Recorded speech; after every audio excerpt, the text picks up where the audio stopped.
Bonjour à tous, bienvenue dans cette nouvelle vidéo, c'est Geoffrey de Nutrivolution. Alors aujourd'hui on va voir la différence entre mincir et maigrir. Alors il y a une différence fondamentale entre ces deux notions, ces deux concepts complètement différents. On va voir la différence entre les deux. Donc les gens qui veulent perdre du poids en général, ils cherchent à maigrir. La différence, je vais d'abord donner la définition de maigrir. Alors maigrir, c'est perdre du poids, c'est perdre en fait tout. C'est perdre le gras, mais c'est en même temps perdre les minéraux, perdre l'eau, mais perdre aussi les muscles. Ce qui ne va pas dans cette notion, ce qui est même très dérangeant dans cette notion, c'est justement la perte de muscles, la perte de protéines musculaires. Parce que quand vous allez faire un régime carentiel, quand vous allez vouloir diminuer vos apports, vous allez vouloir diminuer vos calories, alors vous allez vouloir manger des yaourts 0%, vous allez vouloir manger de la salade, vous allez vouloir manger des aliments très très légers pour maigrir. Alors oui, vous allez maigrir si vous diminuez votre taux de calories. On le sait depuis la nuit des temps. C'est personne, voilà, c'est pas celui qui a inventé le fil à couper le beurre qui a donné cette notion. Je pense que c'est un peu tout le monde sait que quand on mange moins, on va maigrir. Pourquoi? Parce que quand vous allez couper les calories, votre corps il a besoin de tant et tant de calories dans la journée pour fonctionner. Donc si vous lui coupez les calories, vous lui donnez plus que 70 ou 80% des calories qu'il consomme, et bien forcément, il va devoir prendre l'énergie de votre propre corps. Donc il va devoir prendre de votre gras, il va devoir prendre l'énergie, il va perdre de l'eau, il va devoir prendre l'énergie de votre corps tout simplement. Le problème c'est que votre corps, il va pas se contenter de prendre le gras parce que votre corps fonctionne avec du sucre. Alors, le corps ne peut pas faire du sucre avec du gras. Donc, le corps, si vous êtes en manque de sucre, ce qu'il va faire, si vous jeûnez alors que vous n'avez pas l'habitude, ou si vous arrêtez de manger, ou si vous mangez très peu, le corps va taper dans vos protéines musculaires parce que les protéines vont être utilisées pour faire du sucre. Donc, c'est les muscles et non pas le gras. En fait, c'est pas une notion tout à fait scindée. Ça veut dire que vous n'allez pas soit perdre l'un, soit perdre l'autre, mais vous allez perdre plus de l'un que de l'autre. Et dans le cas où vous consommez beaucoup de glucides, vous allez perdre plus de sucre que de graisse. Donc plus de muscles bien sûr que de graisse, puisque c'est les muscles qui vont fournir, les muscles vont être utilisés par votre propre corps. Donc le corps va on appelle ça l'autophagie, le corps va se manger lui-même. Donc il va utiliser les protéines des muscles pour faire du sucre et donc vous allez maigrir, c'est-à-dire que vous allez perdre du gras, de l'eau, des minéraux et surtout du muscle. Alors que on va avoir la notion de mincir. Mincir, c'est perdre tout ce qui n'est pas utile, parce que vous vous doutez bien que maigrir, si vous perdez des muscles, ça peut être dangereux, d'autant que vous n'allez pas taper dans les muscles, vous allez aussi taper sur votre peau, sur vos articulations, parce que le corps, quand il fait du sucre, il utilise un peu tout, les minéraux, le corps, quand il se ronge lui-même, il utilise tout, vous allez avoir les articulations qui craquent, vous allez être tout blanc, parce que vous allez perdre des minéraux. Voilà, en fait, maigrir, vous allez être tout blanc, vous allez être tout blanc et dévitaminisé et déminéralisé parce que comme vous ne donnez pas suffisamment d'apport à votre corps, eh bien, il va puiser dans ses propres apports pour pouvoir fonctionner. Donc vous n'allez pas donc mincir mais maigrir. Et maigrir est en fait une notion très dangereuse. C'est qu'il faut bien comprendre que maigrir, on utilise ses propres muscles, on utilise sa peau, on utilise ses organes pour subsister, pour vivre. Donc du coup, maigrir, je pense que j'ai été assez clair, c'est très dangereux. Contrairement à mincir, mincir, c'est une notion qui va dire, qui va, qui va consister à perdre seulement l'excédent d'eau et l'excédent de gras en conservant toute votre masse musculaire et si vous n'en avez pas assez dès le départ, en l'augmentant. Ça veut dire que, en pratique, il y a un concept qu'il faut bien comprendre, c'est que vous pouvez très bien mincir en prenant du poids.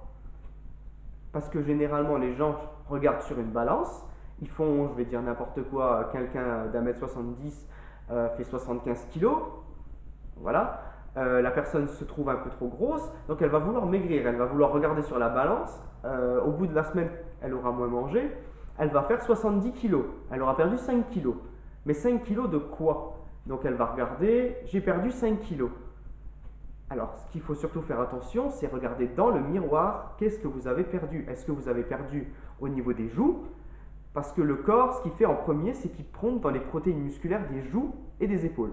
Donc du coup, quelqu'un qui va vouloir maigrir, il ne va pas perdre du ventre, mais il va perdre d'abord des épaules et des joues. C'est pour ça que quand on fait un régime amaigrissant, pas amincissant, amaigrissant, on se retrouve toujours comme ça. A l'inverse, si la personne aura minci, dans le miroir, elle verra qu'elle va se dessiner, qu'elle aura les muscles plus visibles, qu'elle aura des abdos plus visibles, qu'elle aura même un peu plus de forme qu'avant, parce qu'elle aura perdu le gras. Tout à l'inverse, donc ça j'ai pris l'exemple d'une personne d'1m70 qui a perdu 5 kg, qui est passée de 75 kg à 70 kg. Donc on a les deux cas, si cette personne, selon cette personne, ce qu'elle a mangé, si elle a minci ou maigri, vous avez les deux cas différents.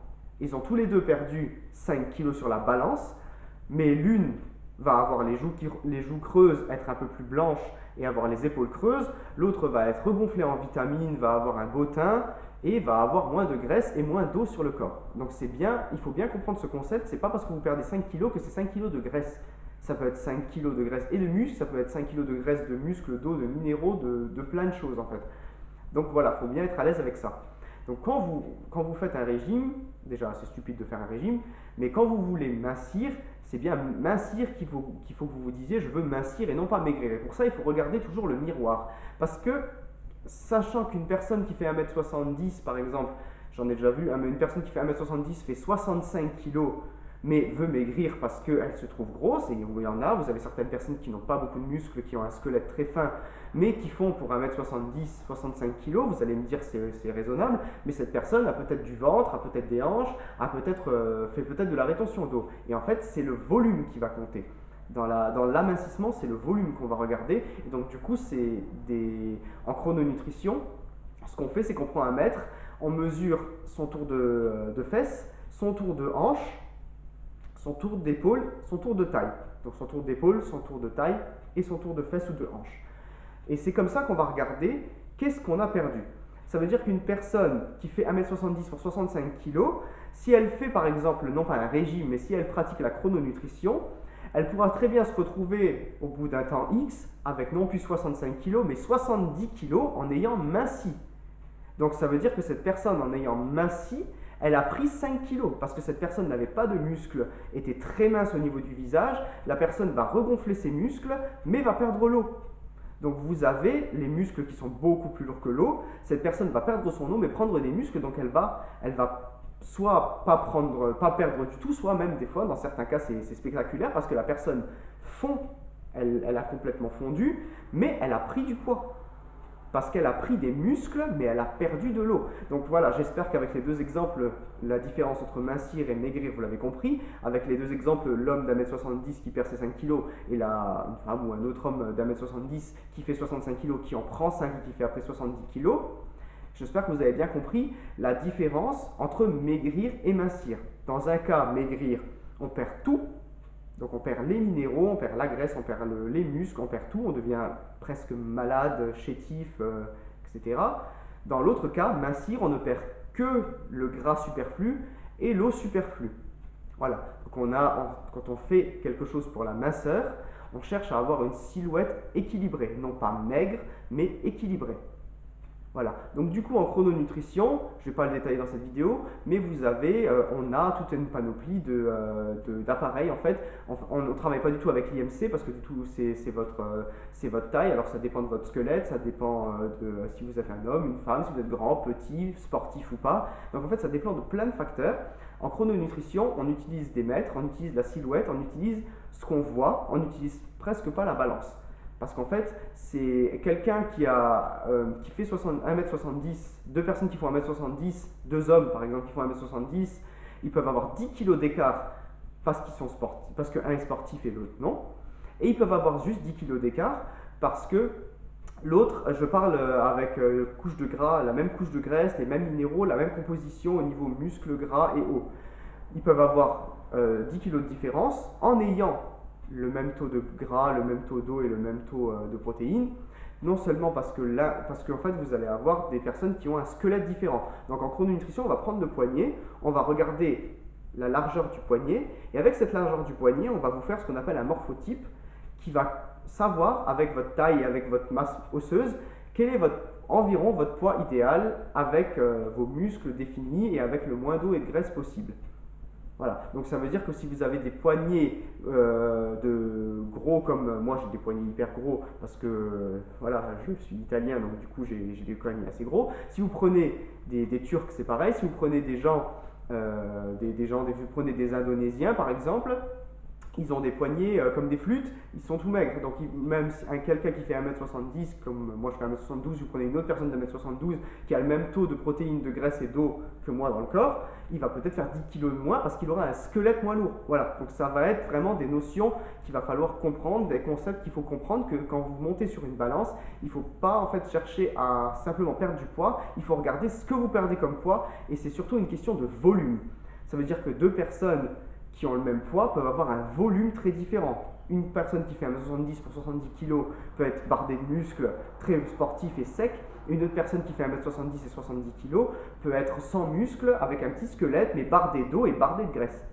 Voilà, donc j'espère que vous avez compris ces deux petites notions. J'espère que la vidéo a été assez claire. N'oubliez pas de vous abonner à ma chaîne si ce n'est pas fait. N'oubliez pas de regarder les autres vidéos que je vous propose sur ma chaîne. Je mets également en dessous, comme d'habitude, les liens avec les livres et les ouvrages du docteur Delabo, mon propre ouvrage, plus encore les bandes de tests cétogènes pour ceux qui continuent à faire la cétose, qui continuent à me regarder. Et en cela, je vous souhaite une bonne journée. À bientôt.